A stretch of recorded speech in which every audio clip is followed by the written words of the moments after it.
नमस्कार, देख रहे हैं आप न्यूज 18 और मैं हूं आपके साथ अंजलि वाली।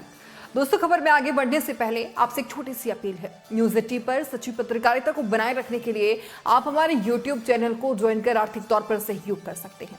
यकीन मानिए, आपका एक छोटा सा सहयोग हमारे लिए हिम्मत बढ़ाने का काम करेगा। बहरहाल अब नजर डाल देते हैं देश प्रदेश की सियासत से जुड़े हॉट टॉपिक पर। गठबंधन की कवायद पर मायाजाल, विपक्षी एकता पर मायावती का निशाना। जी हाँ, आज जानिए कि क्या है 2024 को लेकर मायावती का बम्पर प्लान, क्योंकि 24 से पहले मायावती अपने आप को बेहद सक्रिय कर चुकी हैं। दरअसल उत्तर प्रदेश समेत पूरे देश में 2024 को लेकर तैयारियां जो है वो हर पार्टी ने जोरों शोरों के साथ शुरू कर दी है। बीएसपी प्रमुख मायावती ने भी आम चुनावों को लेकर दिल्ली में शनिवार को पार्टी नेताओं के साथ एक बड़ी बैठक की है, जो लगातार चर्चा का विषय बनी हुई है। इस बैठक के दौरान जो है वो तैयारी और पार्टी की रणनीति क्या होगी उस पर चर्चा की गई है। बैठक में पंजाब, हरियाणा और चंडीगढ़ इकाइयों के नेता जो है वो मौजूद रहे हैं। मायावती ने उत्तर प्रदेश में स्थानीय निकाय चुनावों में हार के बारे में पार्टी के साथ जो है वो मई में एक बड़ी बैठक की थी, जिसमें यूपी की पार्टी पदाधिकारी मौजूद रहे थे और इस दौरान जो है वो पार्टी की चुनौतियों और रणनीतियों पर अमल करने के साथ ही कई मुद्दों पर भी चर्चा की गई थी।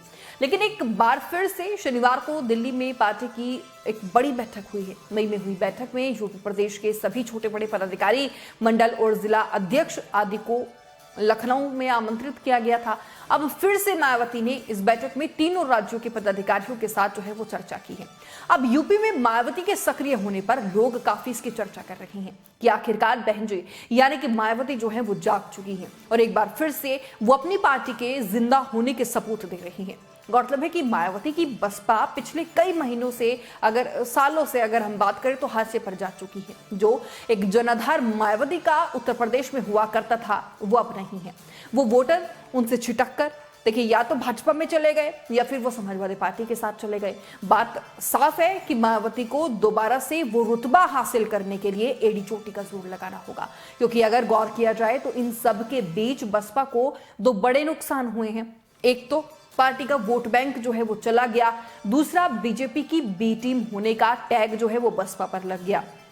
अब जाहिर है कि मायावती खुद को मजबूत करने में लगी हुई है और कहीं ना कहीं ये भी कहना गलत नहीं होगा कि जिस तरीके से चंद्रशेखर की लोकप्रियता जो है उत्तर प्रदेश में बढ़ रही है, खासकर अगर हम बात करें वेस्ट यूपी की, तो उससे कहीं ना कहीं यूपी में मायावती जो है वो खुद को ऐसे महसूस कर रही है। हालांकि मायावती की आज की बैठक के जो कई सियासी मायने हैं, अगर उन्हें समझे तो बेहद महत्वपूर्ण है। बैठक ऐसे समय पर हुई है जब बीते दिनों में बीजेपी और शिरोमणि अकाली दल के बीच गठबंधन की चर्चाएं जोरों पर रही हैं।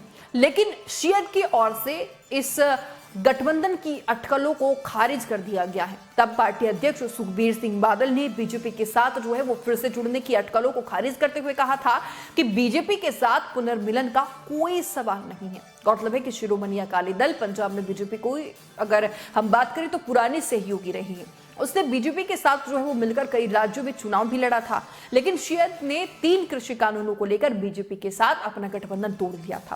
हालांकि इसके बाद जो है वो बीते दिनों में फिर से गठबंधन की अटकलें चली थी, जिस पर शियत की पार्टी अध्यक्ष की ओर से प्रतिक्रिया जो है आई थी। अब देखना होगा कि मायावती क्या कुछ रणनीति जो है वो और भी ज्यादा बना रही है यूपी और अन्य राज्यों के लिए। लेकिन 24 का चुनाव अकेले लड़ने का मायावती ऐलान कर चुकी है। लेकिन सवाल यह है कि क्या मायावती लोकसभा चुनाव में गठबंधन करने से पहले एक बार माहौल को भांप लेना चाहती है या फिर वो अकेले दम पर ही चुनाव लड़ना चाहती है। कांग्रेस, सपा, आरएलडी और चंद्रशेखर आजाद को सिर्फ इनका वोट काटने का ही काम करेगी या इनका साथ भी देगी, ये भी बड़ा सवाल खड़ा होता है। आपको क्या लगता है वो जरूर कमेंट बॉक्स में रखिएगा। मेरे साथ इतना ही, देखते रहिए न्यूज़ 18। नमस्कार।